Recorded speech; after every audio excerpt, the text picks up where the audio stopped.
Aloha, it's Creativenametostandout, and I'm here again with another Bound Report. A couple weeks ago, I was invited by some local players to come over and play a 4,000 point game. Each side would create a 2,000 point army list, and we would be playing Battle for the Pass. I was teamed up with a High Elf player, and we were going against two Skaven players. As far as the rules were concerned, we didn't use the Allies rules, but we did use the Storm Magic rules for generating casting dice and dispel dice. So what that means is that we would have 46 determined casting dice, and the top 2 dice would go to the opponent's pool for dispel dice. So this is an overview of the board.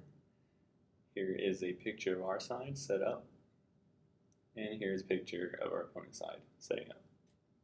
Starting from an opponent's right to left, we have a Great Eagle and 5 Dark Riders with 1 proxy, 1 Fire Mage with a Dark Steed, 5 Sisters of Avalon, and 5 Dark Riders. Then I have a Great Eagle and 35 Executioners with the Flame Banner. In there is my BSP Witch Hag with the standard of Hag Graf, or Greif, whichever. And here's my obligatory Spearman unit. And in it is my level 4. She has Dark Magic. I usually take Mental Magic because it helps offset some of my army's weaknesses. But it's such a large game, I feel like her impact won't have as many far-reaching consequences. So I decided just to try something different. And it was fun, but I still prefer metal, so probably won't use that too often. And then behind them is, I think it's an Eagle Talon crossbow. It's like my crossbow. Here's my 48 Spearman unit, 6 cross 8 down, and my level 1 Shadow Magic. And then to round out the last flank, the far flank, we have 10 Silver Helms that don't look like Silver Helms. We have a Giant Crossbow. We have a really tough unit behind the Cavalry.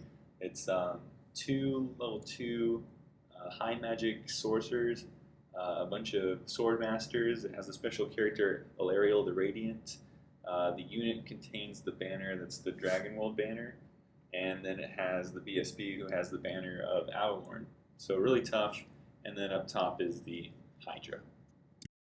Alright, I don't have my opponent's list, I'm going to go through memory real quick. Up front are Slaves, then an Abomination, then a Lightning Cannon that I know gets deployed up the hill because he misplayed it. Then he has Giant Rats, a unit of regular rats with a Warlord in it, the Flame Weapons team, that's nasty, the Slaves up front, and then Storm Vermin with a level 4 Wizard. Beside them is another flame weapon, Giant Rats, unit of regular rats with another level 4, Warp Lightning Cannon in the back, another flame weapon, and then you can see the blue guys that are regular clan rats. Then finally, there's another flame weapon that you can't see next to the blue unit, Giant Rat, Giant Rats, Abomination, Slaves, another unit of flame weapon team that shoots flames, and then regular rats. And I think there's an engineer. Then we go to a large unit of gutter runners that deploy close to my cavalry, and then a smaller unit of gutter runners that deploy close to the executioners.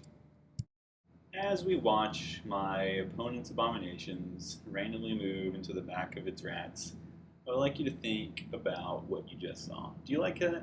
I thought it might add some colorfulness to my otherwise dry voice. But yeah, I think I'm gonna start doing this with my magic. I have another game that I already have pictures for, and I didn't write a lot of good magic notes, but I might start doing my magic phases with little interruptions like that. So let's talk about game plan for this match. I realized in hindsight, I didn't really talk with my teammate to determine like what our overall game plan was. What we were doing was we would set my executioners in the center, and then the other thing that we prioritized was to protect the flanks of his pretty defensive unit that he had. And then after that, we really didn't plan on how we were going to engage the Skaven.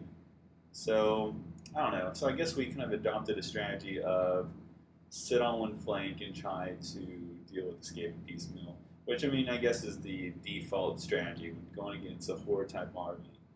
But you know, usually I like to think ahead of time. You know, what am I going to match up against what, and you know, what's my overall targets throughout the game that I want to get rid of. But we didn't do that, so enjoy a game that just kind of developed.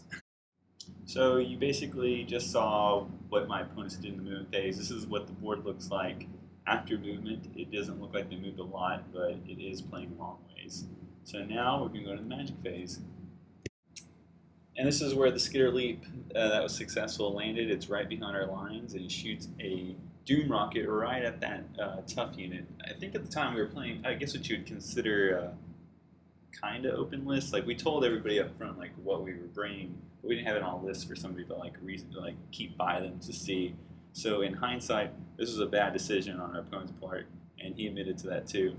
But yeah, I'm glad he shot it there because that would have been devastating to save my spearman unit.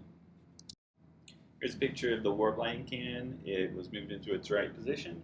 It shoots, but it falls short. The other lightning cannon shoots at my executioners and kills 6 of them, as you can see here. The gutter runners unleash all their poison ninja stars and wipe out the Sisters of Avalon. And then the other gutter runners follow suit. And now that I'm thinking about it, we completely forgot to take morale checks all around there.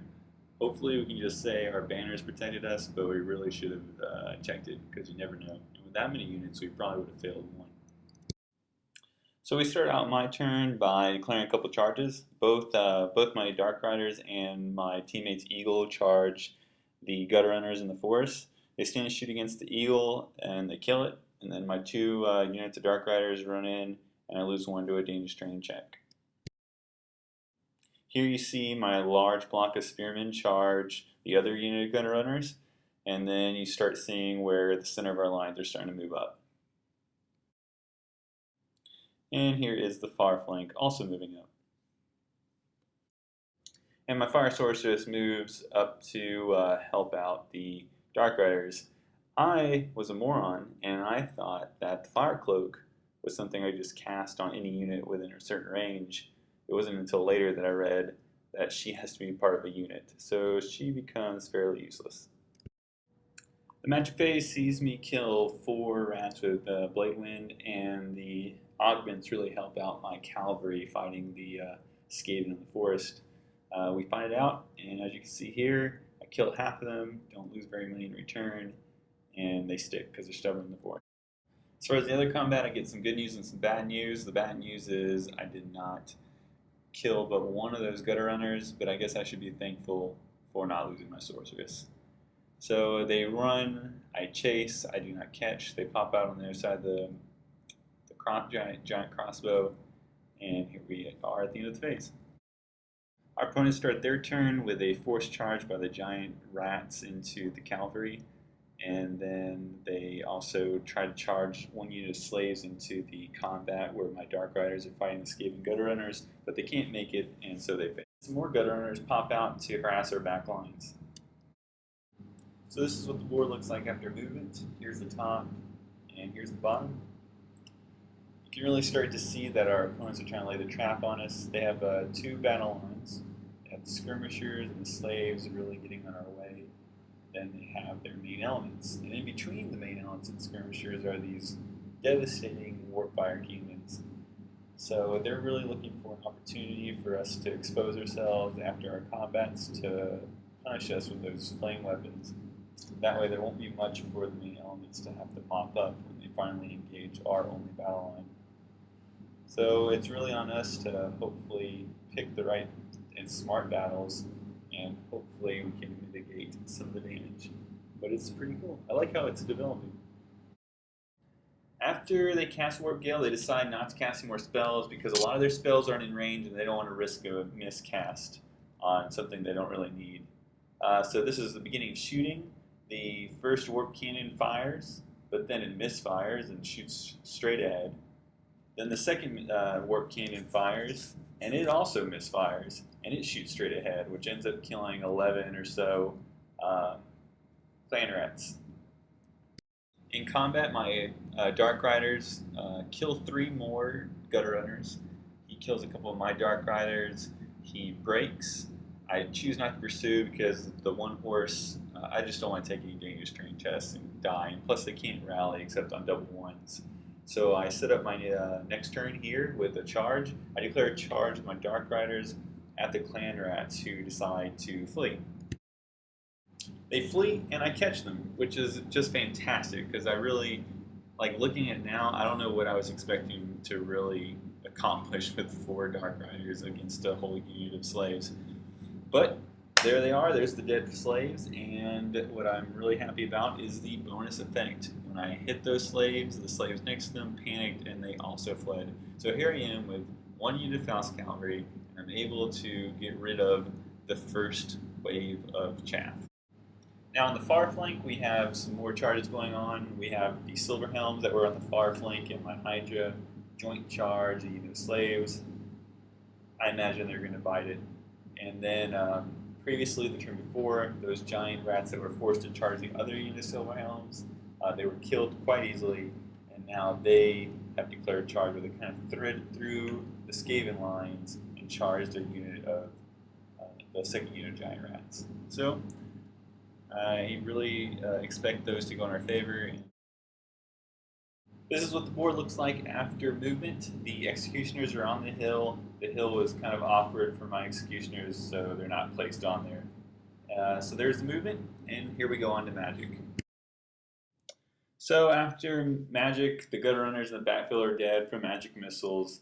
The abomination has miasma cast on it. It only like minuses it by 1.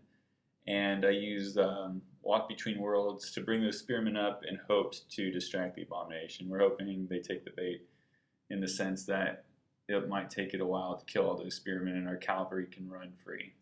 So here we are at the beginning of combat. The first combat is the cavalry that charge the giant rats, and as predicted, they blow through. And I'm not entirely sure why my teammate didn't just overrun, but he chose to reform. So there you go. And in the Hydra Silverhelm Slaves battle, the Hydra and the Silverhelms destroy the slaves. They break, explode, and do a wound to the Hydra. So the Skaven start their turn by declaring charges on the right flank. There are 2 giant rat packs declared charges. The first one charges my Dark Riders. I flee. I want the giant rats to be a hindrance to his movement phase. And then the other giant rats choose to charge the executioners, which I don't mind because they will destroy them. On the other side, the clan rats charge my teammate's Silverhelms. He chooses to flee. And then in the movement phase, the abomination turns around, ignores my spearmen, and charges into the knights. The best move, but we could have hoped for something different.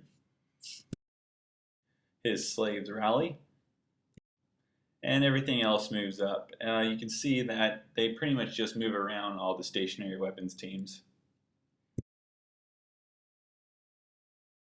I really thought that we did a good job of containing their magic phase despite the fact that they got Wither off. They got it off with irresistible force. They killed some of their rats.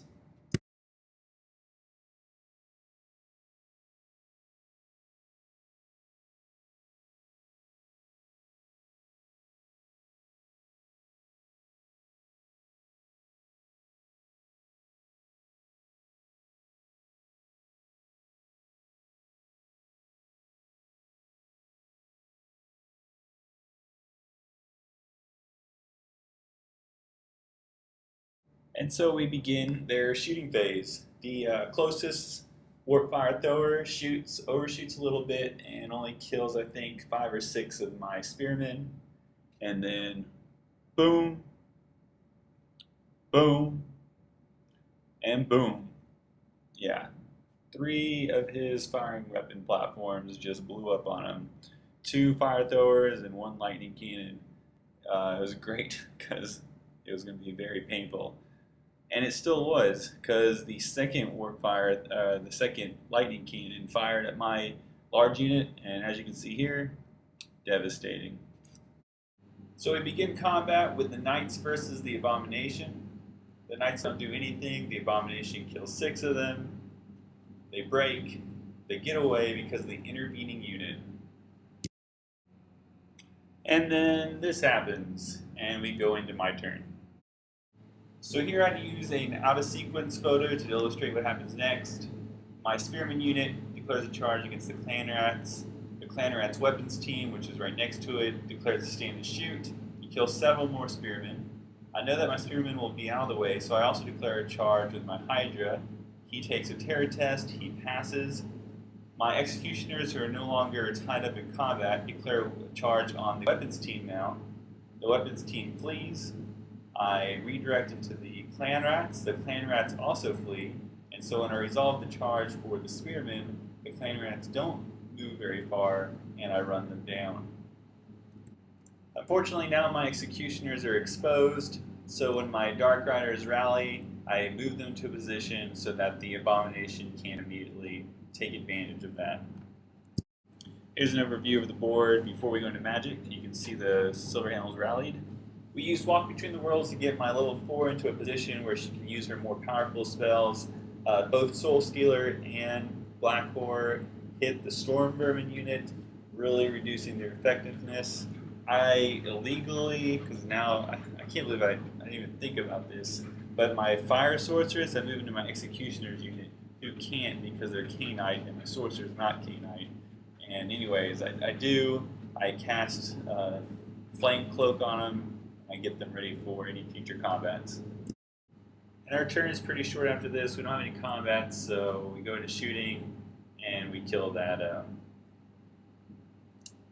whatever he was, the guy who skittered leave a long time ago that everybody forgot about. So we're going into turn 4, and we've all decided that this will be the last turn. The game is longer than we expected it to be. The Magic phase has really drawn it out because we're all taking our time trying to efficiently use our dice. The Skaven have Warpstone tokens, I have the Sacrificial Dagger, and the ability to make more power dice. So it's a long game. So we go into charges. The Giant Rats charge the Dark Riders, of course, to stay because I don't get the Abomination in my Executioner's flank. And then the Clan Rats and Warlord charge my Executioner's flank. At least the Abomination isn't there. And then up top, the Abomination charges in the rear of my depleted Spearman unit. The Magic phase for the Skaven is fairly uneventful. Of course, as you see here, Warp Lightning Cannon decimated the rest of my Spearman unit. In the Skaven's final combat phase, the Abomination blows through the remnants of my Spearman unit. He overruns into my Sorceress's entourage. We move over to the Executioners fighting the Skaven Warlord, who has a 2+ ward save against flaming attacks. And that is just unfortunate because I have the Flaming Banner. There's no way I'm going to kill him if he's in my flank. So I throw a champion at him. I kill 2 clan rats. I don't do anything to the champion. He kills a couple. I lose by 4. I pass my break test, but I fail my reform test. And I'm stuck in this horrible position. Finally, the Abomination just, walks through the Dark Riders. So we end our turn with the Silver Helms charging the last Clan Rat unit. My Hydra attempts to multi-charge with the, whatever you want to call it, that really strong defensive unit that has the characters in it, into the Abomination. I roll double ones, so they're on their own. They don't really have a chance. They may live for a while, but there's no way they're going to kill that. And this is what the board looks like after movement and charges. Things are just falling apart, so my partner and I decide just to skip to combat. We have the Skaven, Clan Rats, and the Warlord attacking my Executioners. I bring my BSB down. I didn't really physically bring her down, but she is there. I kill, I think, 3 rats. His Warlord kills a couple of my guys. I lose by 4. I pass my break test, but I can't pass my reform. They're doomed. Doomed. Here in this combat, the Abomination takes a wound. The Abomination then kills one of the high magic sorcerers, and a couple sword masters die. The High Elves win, but the Abomination's unbreakable and he doesn't care. And here's a picture of me cheating. That sorceress can't be there. Yeah. So at the end of turn 4, we added the points, and it actually ended up as a tie. I was really surprised because we were really on the back foot at this point in the game, and I'd have to say that if it went one more turn, we would have definitely lost. I mean, we just quit because we were tired. If we went to turn 6, I'm fairly confident our side would not have had much left on the table. I know that one of my spearman units, my big one, was completely wiped out. My second spearman unit only had one guy in it, and he happened to be against the Abomination, so he wasn't going to be living very much longer. My executioners were hitting the flank. They had 2 combats to try to turn to face the threat. They failed both, and they were about to be charged again by an Abomination. So they would have been either wiped out or they would have ran down. And that would only leave the high elf unit who was stuck with an Abomination. And even if they were able to kill that first Abomination, there's just no way they would have been able to handle a second one with maybe another unit hitting them. So, I think it's safe to say that our opponents probably would have won. So, we can count that as a win for them too. I really enjoyed playing Dark Magic. It was different. I prefer metal. My army has weaknesses. The metal helps, offset. I feel like Dark Magic has really good spells. They're just too short ranged. So, I'll occasionally switch it up, but I think most of the time I'll stick with metal. Technically speaking, there wasn't much to do. We didn't plan as a team, unfortunately, and I think it really showed. It's probably what cost us the game. So, it's okay. I really had fun, and keep an eye out for my next report. Got it already recorded.